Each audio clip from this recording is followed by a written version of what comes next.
Hello, so today I am doing a Star Wars book tag because it is almost a little more than a month out from when the new Star Wars movie comes out, Star Wars Episode 7, The Force Awakens, and I can't even begin to express how freaking excited I am for this movie. So I have my Star Wars shirt on, I have my little Ewok stuffed animal here, and I have my Star Wars movie poster. It is a genuine poster from the movies. That was displayed in a movie theater.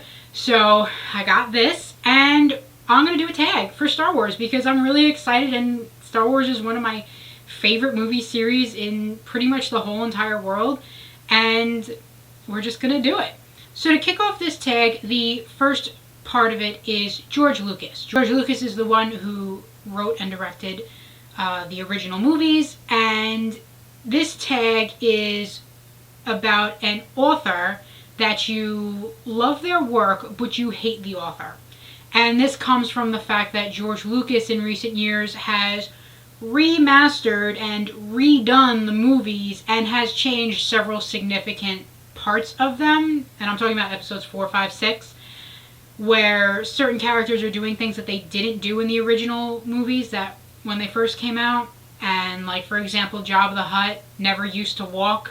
He had to be carried around because he was just so fat.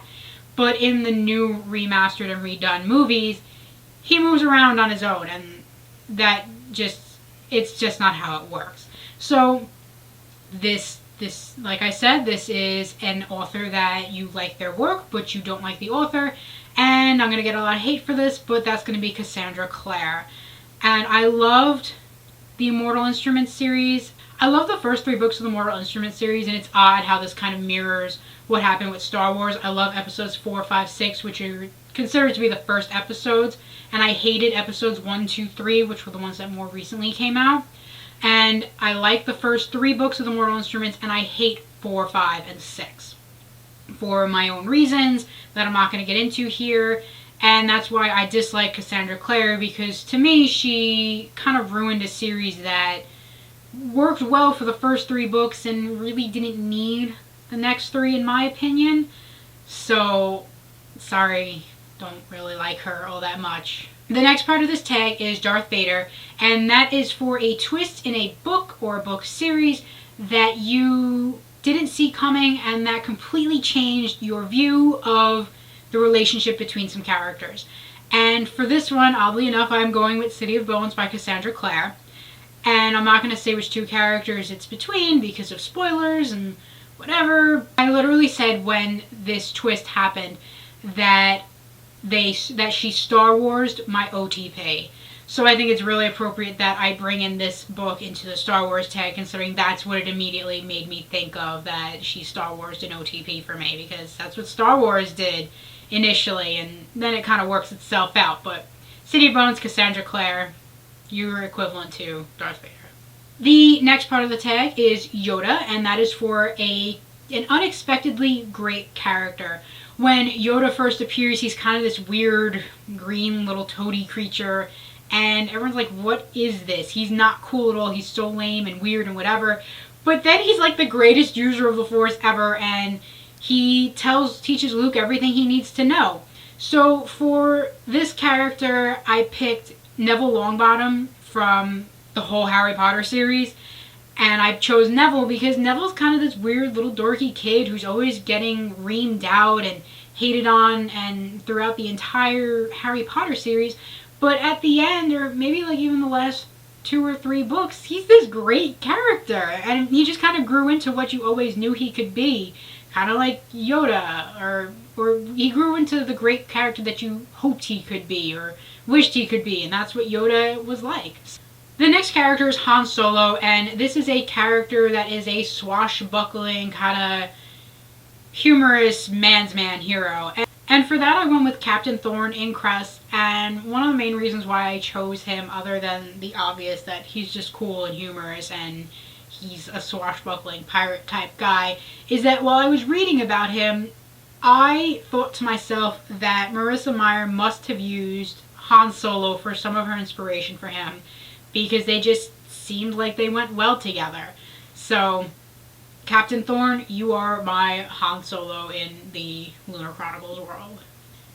And the next category is Chewbacca, and that is a sidekick that is just as good or just as meaningful as the main character. And for that book, I went with The Princess Bride because this book has, by William Goldman, and that's because this book has a lot of kind of side characters or sidekicks that really help to make the story. And like Chewbacca, they kind of have their own place and they've expanded their own stories and stuff. So that's why I went with William Goldman's The Princess Bride. For the next character, I went with Leia, and that is a character who is deceptively fragile. And for this book, I went with Of Beast and Beauty by Stacey J. And I went with this book because of Princess Isra. Yes, Princess Isra. And that's because she's blind and she's really, I mean, you always assume that blind people are kind of fragile and they can't do stuff, but she's really strong. And when Leia first makes her appearance in the Star Wars movies, she is pleading for help, saying, "Help me, you're my only hope."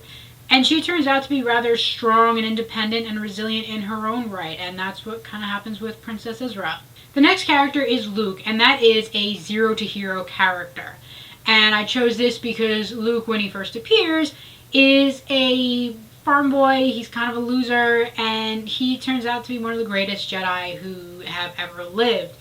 And one of the reasons also why I picked him is because when he first gets his lightsaber, he points it at his face. I mean, that's the equivalent of pointing like a high-powered rifle at your face. You just don't do those things. So he's really kind of a loser when he first appears, but then he turns great.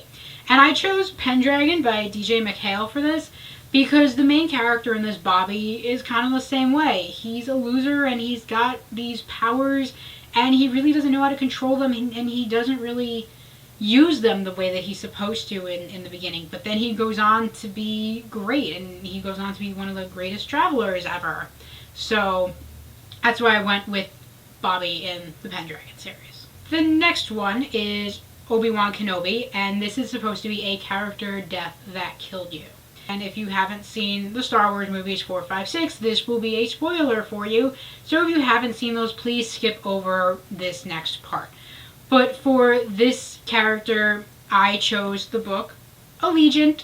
And again, spoilers, not going to say why. If you read the Divergent series and you finished Allegiant, you totally understand where I'm going with this, who I'm talking about. And you kind of understand that, you know, even if I think about this too much, I start to cry again because it was very traumatic. So this is a character death that killed me. The next characters are R2-D2 and C-3PO. R2-D2 and C-3PO are android technology. They're really smart. R2-D2 is very humorous. C-3PO is more of the logical kind of guy. So I wanted this to be a book with android or artificial intelligence. So I could not choose between two books, and I figured since it's R2-D2 and C-3PO, I might as well pick two books. And for those two books, I picked Illuminae by Amy Kaufman and Jay Kristoff, and Do Androids Dream of Electric Sheep by Philip K. Dick. And actually it's a little appropriate because Philip K. Dick's book is more androidy, while Illuminae is more artificial intelligence technology. Oh, the Ewok fell. Stay there, Mr. Ewok. So I chose these two books because they both deal with android, or this one deals with androids and this one is more kind of an AI, artificial intelligence. And they're both really good. This one's a little older, a little weird, but definitely worth the read, especially if you've seen the movie Blade Runner. This is the book that movie was based off of. And Illuminae is just amazing overall. 5 stars to Illuminae. To kind of round out this whole list, the last part of the tag is just Star Wars as a whole. And it's supposed to be a book that will always stay with you. Many people, when they think about Star Wars and when they talk about Star Wars, it's a series that has stayed with them. And it has expanded into multiple different entertainment platforms. There's video games, the movies, there's books, there's comics, there's TV shows, I think, and cartoons. And there's just so much to it that it'll always be there. And for me, I decided to go with Unbroken by Laura Hillenbrand. This movie just came out, well, didn't just come out, it came out about a year ago in December, I believe. And it's a World War II story about a guy named Louis Zamperini and his time as a POW in a Japanese POW camp, and how he got there and how he got out and what his life was like afterwards. And it's a really powerful and moving story, and not to kind of trivialize his story and say it's on the level of a movie or something like that, but Star Wars can move you in the same ways that a book can. And I just feel that Louis Zamperini's story is moving and very important, and it's something that will stick with me forever.